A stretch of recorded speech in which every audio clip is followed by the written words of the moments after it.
there's not a total breakdown of the police force, but the indications that the command and control of the police force, there's a certain aspect of the command and control has broken down, but I might add that the new government is taking serious measures to correct that by stabilizing the police hierarchy.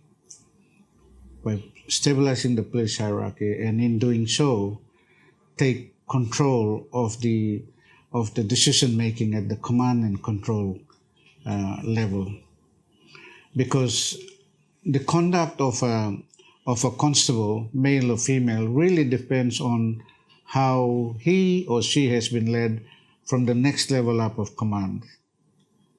So it's a progression.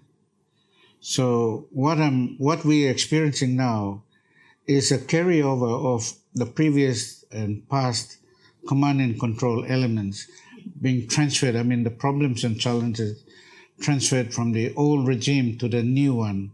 Like, for example, David Mannings, Acting Commissioner Mannings, is carrying the burdens of the previous commissioner. The previous commissioner was also carrying the burdens of the previous commissioner. So you cannot solve it overnight. But it's important to state that there's a significant segment of breakdown, and you can see that in how the policemen and women conduct themselves on the streets. So it comes back to local commanders like metropolitan superintendents, PPCs of each province. But one of the things that I talk about all the time, because from the military point of view, it's important that as the commander, I must make sure that my soldiers are provided the amenities, white goods, and guaranteed accommodation and health services before I can use them out on operation. It's mandatory. Without that, a soldier's state of mind will not be with, he won't be focused. But it's sad that you can see it right across the nation in relation to the police. But there's a way out of it.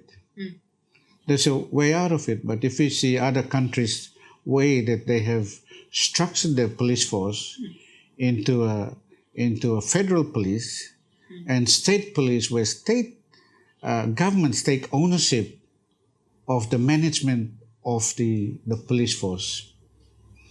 Now, it means that there's a lot of decentralization of command.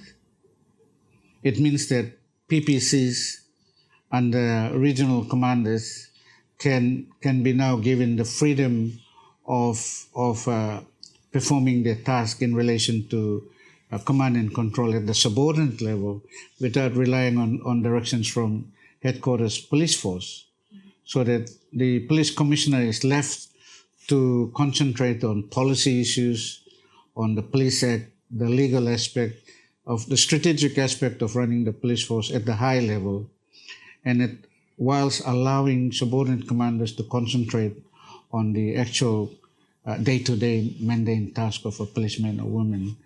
So I am proposing that the police force should be given greater autonomy in relation to the way they manage the men and women at the provincial level, so that they can be equally resourced by the governors of provinces and the electorates, so that they can take ownership of the police force. And that doesn't mean that you take away those powers, but the PPCs continue to have a direct line of command and chain of command to the Commissioner for Police.